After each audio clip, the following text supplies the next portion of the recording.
फक्त मराठी यूट्यूब चॅनलला सबस्क्राईब करा आणि आमचे लेटेस्ट व्हिडिओज पाहण्यासाठी बेल आयकॉनवर क्लिक करा. लेटेस्ट अपडेट्ससाठी आमचा इंस्टाग्राम, ट्विटर आणि फेसबुक हँडल्सना फॉलो करा.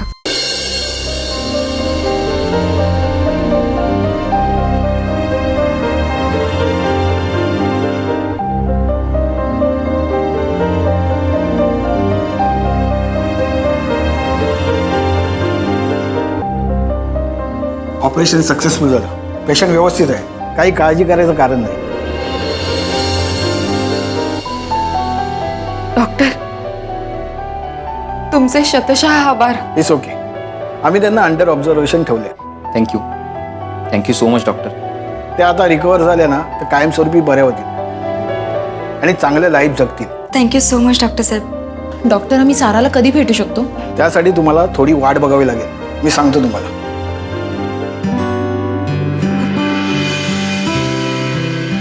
सूरज, खरंच देव पावला. ऑपरेशन सक्सेसफुल झालंय. ही बातमी दादांना कळवायला हवी. हो, मी आत्ताच्या आत्ता दादाला ही बातमी सांगून येतो.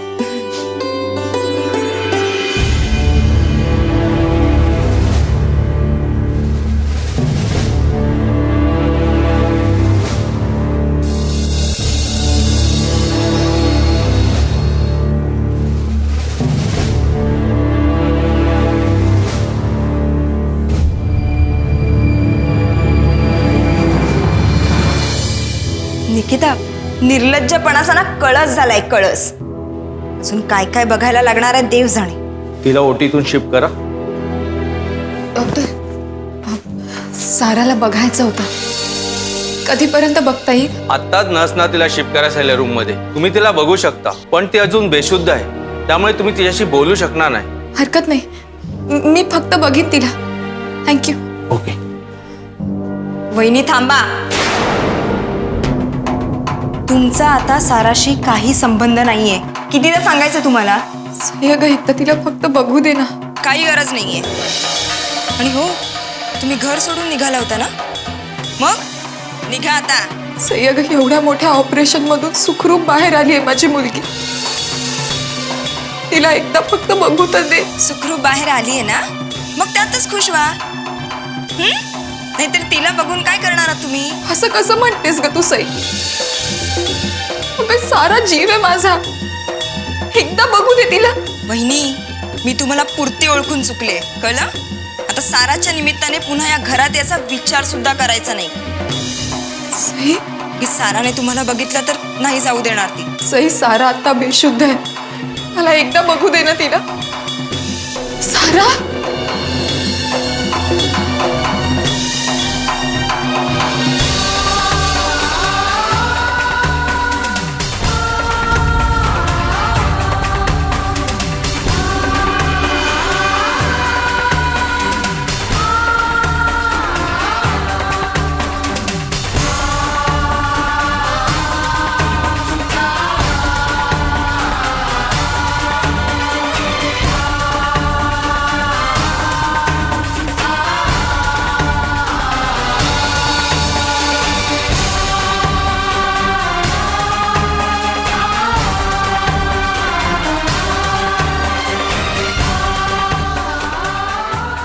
झालं समाधान?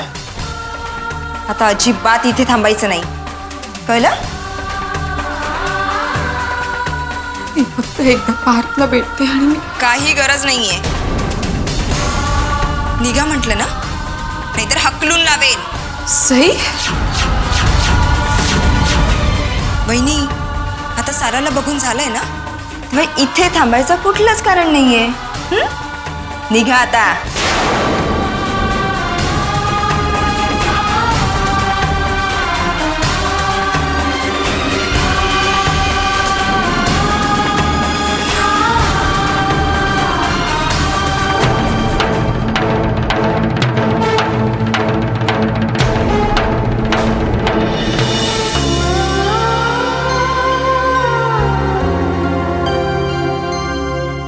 पार्थ भेटला असता तर बरं झालं असतं, पण बोलणार काय मी त्याच्याशी?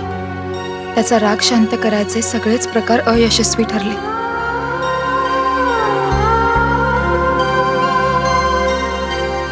काही ना काही नेहमी चुकतच गेलं. कोण जाणे, या सगळ्यात या सावळ्याचाच काहीतरी हेतू असेल, त्याचीच मर्जी असेल. पण आता मला पार्थला सोडून जायला हवं. माझ्यामुळे त्याला खूप त्रास झाला. घरात प्रॉब्लेम झालेत. सगळेच खूप वैतागलेत माझ्यावर. बस आता नात्यांमध्ये अजून कटुता नको. सारासाठी मी इतके दिवस या घरात राहिले. आता तीही बरी झाली. आता मला मन घट्ट करून इथून निघायलाच हवं. वाईट वाटेल, त्रासही होईल, पण हरकत नाही. एक तरी समाधान आहे. आता मला साराची काळजी नाही. मी त्या बाबतीत निश्चिंत मनाने जाऊ शकते. समजून घेईल ती मला. अशी खूप शहाणी आहे ती. आणि पार्थ तर आहेच ना साराची काळजी घ्यायला. आता मला माझी नवीन वाट शोधायला हवी. पण कुठे जाऊ मी, काय करू?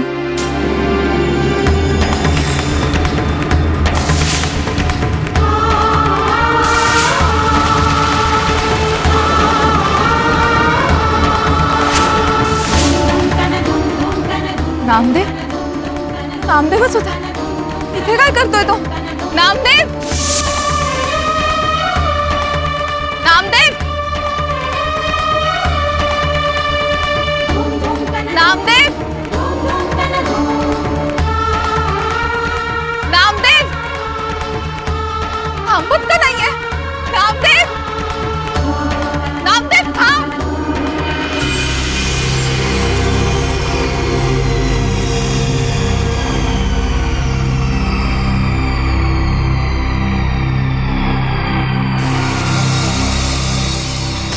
सई बेटा,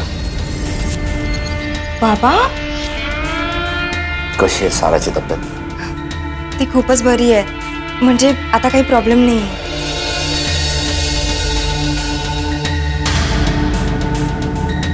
कार्तिकी कुठे? बाबा, आम्ही तिला हाकलून लावलंय. दादा आणि साराला भेटूच दिलं नाही. आणि ती गेली काही न बोलता? ती काही बोलणार नाही. असं कधी होईल का? उदास चेहरा करून 2-4 अश्रू गाळायचा एक तरी चान्स सोडते का ती? बाबा, बाबा खरंच आता अति झालंय. मी तिला म्हटलं निघून जा, मग गेली निघून. कुठे गेली? काय माहिती. माहिती नाही? माहिती असायला हवं कुठे जाते, कुठे जाणार आहे, सगळं आपल्याला माहिती असायला हवं. जाऊ दे ना बाबा, गेली ना एकदाची कटकट. आता कशाला हवी आहे तिची माहिती? नाही बेटा, सगळ्याची माहिती असायला हवी. पाताळ यंत्री बाई आहे, कधी पुन्हा वार करेल सांगता येत नाही. सगळी माहिती असायला हवी. आणि माझे बरेचसे जुने हिशोब बाकी आहेत तिच्या बरोबर, नाही का? माझ्या आयुष्यात तिच्यामुळे असो एकच आनंद आहे, ती अवदसा त्या घरातनं बाहेर गेली. आपली सारा बरी झाली, यातच मला आनंद आहे. अभिनंदन बेटा, तू जिंकलीस. थँक्स बाबा. बरं, पार्थ कुठे आहे? दादा डॉक्टरांना भेटायला गेलेत. ते साराच्या पुढच्या ट्रीटमेंटबद्दल विचारायचं होतं ना, म्हणून. हो, चला आपण जरा साराला भेटूया. हो चला.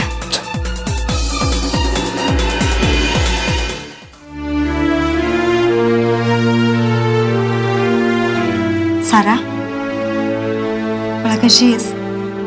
मम्मा, मम्मा कुठे आहे माझी? सारा, अगं मम्मा घरी गेलीये. तू लवकर बरी व्हावीस ना, म्हणून देवाकडे प्रार्थना करायला. येईल हा एवढ्यात. मला माझी मम्मा हवे. माझ्या मम्माला आधी बोलवून घ्या.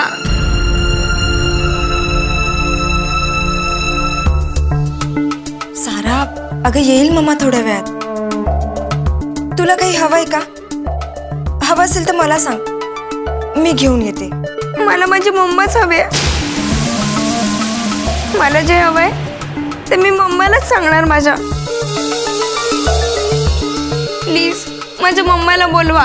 सारा बेटा, असा हट्टीपणा करायचा नाही. मी तुझ्या मम्माला फोन लावतो. हं? येईल ती. आता रडायचं नाही बघा. हं? रडायचं नाही.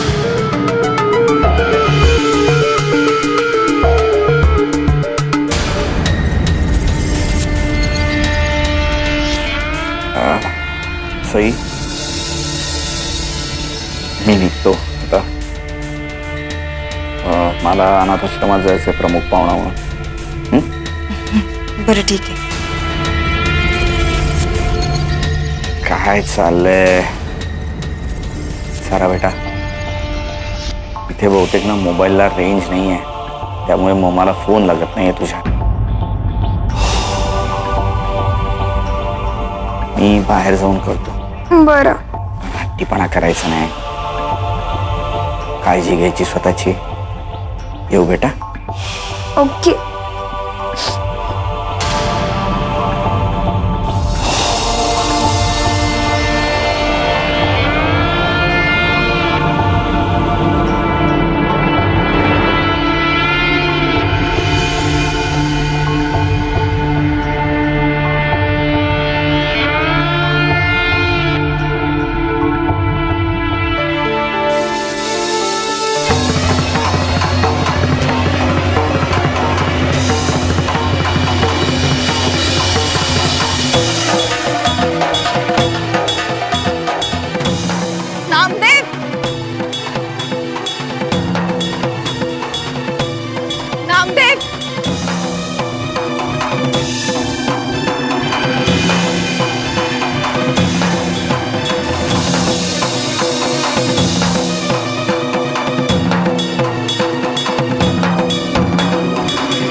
नामदेव इथे?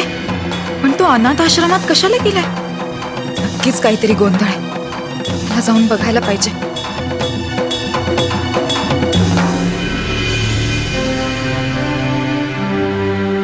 अरे पद्मना, तब्येत कशी आहे तुमची? बरी आहे. होती हळूहळू रिकवर, पण पूर्ण बरी व्हायला अजून थोडा वेळ लागेल. बरं आहे. मॅनेजर साहेब, ॲक्च्युली मी एका वेगळ्या कामासाठी इथे आलो होतो. हां बोला ना, काय काम होतं? मला माझा पगार पाहिजे होता. त्याचं काय आहे पद्मनाभ?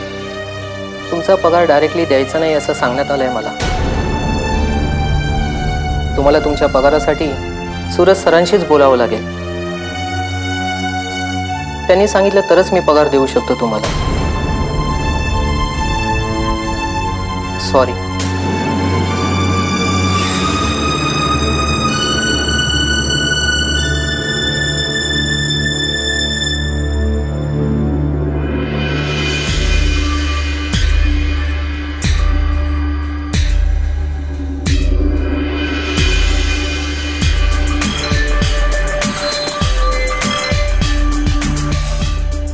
तुम्ही, तुमची हिंमत कशी झाली या कंपनीत पाऊल ठेवायची? सूरज, अरे काय बोलतोयस? इथे कशाला आलात ते सांगा. अरे मी माझा पगार मागायला आलोय. का? कार्तिकी वहिनीने अजून सांगितलं नाही वाटतं पगार नाही मिळणार ते? अरे पण का? माझ्या कष्टाचे पैसे आहेत ते. हे बघा तुम्ही. हे बघ सूरज, मला इथे भांडणं नको आहेत. मी तर फक्त माझे पैसे मागायला आलोय. नाही मिळणार ते पैसे, तुम्हाला नाही मिळणार. तुम्ही कंपनीचं जे नुकसान केलेत ना, त्याची भरपाई म्हणून ते पैसे आम्ही आमच्याकडेच ठेवून घेतलेत. नुकसान? मी कंपनीचं नुकसान केलंय? अरे काय बोलतोयस काय? मी काय बोलतोय हे कळण्या इतपत बुद्धिमान तुम्ही नक्कीच आहात. काय सूरज, मला भलते सलते विषय काढायचे नाहीयेत.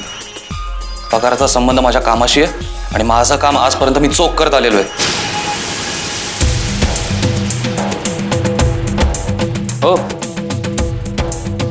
दिसतंय ना, तुमचा प्रामाणिकपणा अख्ख्या कंपनीने बघितला आणि तरीही इथे येऊन ताठमानेने उभे राहताय. मला ना खरंच तुमच्या निर्लज्जपणाची कमालच वाटते. सूरज, तोंड सांभाळून बोला. आजपर्यंत या कंपनीत मी इमानदारीत काम केलंय, याचं तू भान ठेव. हो, नाही बरोबर आहे. भान फक्त आम्हीच ठेवायचं आणि तुम्ही मात्र बेभान व्हायचं काय? सूरज, मला तुझ्याशी इतर कुठल्याही विषयावर बोलण्याची इच्छाच नाही. माझी बाजू मी जाणतो आणि जगाला ओरडून पटवून द्यायची मला गरज वाटत नाही. त्यापेक्षा स्वतःशी प्रामाणिक राहणं मला जास्त आवडेल आणि तेच करतोय मी इथे माझ्या कष्टाचा मोबदला मागायला हवे फक्त. तो म्हणजे माझा पगार. तो तू त्यांना द्यायला सांग, मी लगेच निघेन. माझ्या मते मी तुम्हाला जे काही सांगितलंय ते अजूनही कळलेलं दिसत नाहीये. आम्ही तुमचं काहीही देणं लागत नाही आणि तसंही तुमच्यासारखा कर्मचारी आमच्या कंपनीवर मोठा ठप्पा होता. तुमच्यामुळे आमच्या कंपनीचं खूप नुकसान झालं आणि हे मी तुम्हाला पुन्हा पुन्हा सांगितलेलं आहे. त्यामुळे मला तुमच्याशी वाद घालण्याची इच्छा नाही आणि माझ्याकडे तेवढा वेळही नाही. त्यामुळे तुम्ही या कंपनीतून आता निघून जा आणि पुन्हा इथे पाऊल ठेवायचं नाही, कळलं? पगार वगैरे काही मिळणार नाही. So just get out. Okay, बस झालं सूरज. खूप बोललास तू आणि खूप ऐकून घेतलं मी. अरे अशा ठिकाणी काम करण्यापेक्षा हे काम मी स्वतः सोडतो. काही गरज नाही मला तुमच्याकडे काम करायची. आणि एक गोष्ट लक्षात ठेव सूरज, माझ्या कष्टाचे पैसे मिळेपर्यंत मी शांत बसणार नाही.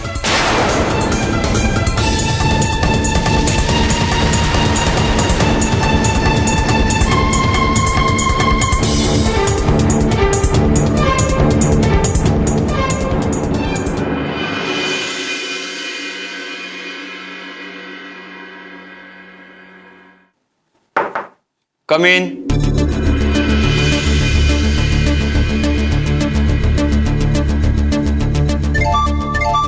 नमस्कार साहेब. नमस्कार. बोला. साहेब, मला थोडीशी चौकशी करायची होती. हा, बसून घ्या.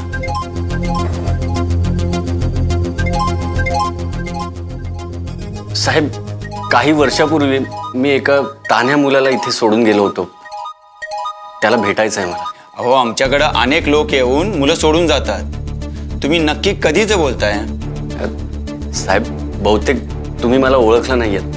अहो, 8 वर्षापूर्वी मी त्या मुलाला घेऊन आलो होतो आणि त्याचा मामा असं मी तुम्हाला सांगितलं होतं. 8 वर्षापूर्वी? मुलगा होता की मुलगी? मुलगा साहेब. त्याची काही खूण सांगाल तुम्ही? हां साहेब, एक चेन गळ्यात आहे आणि विठोबाचं लॉकेट आहे. वर्षापूर्वी?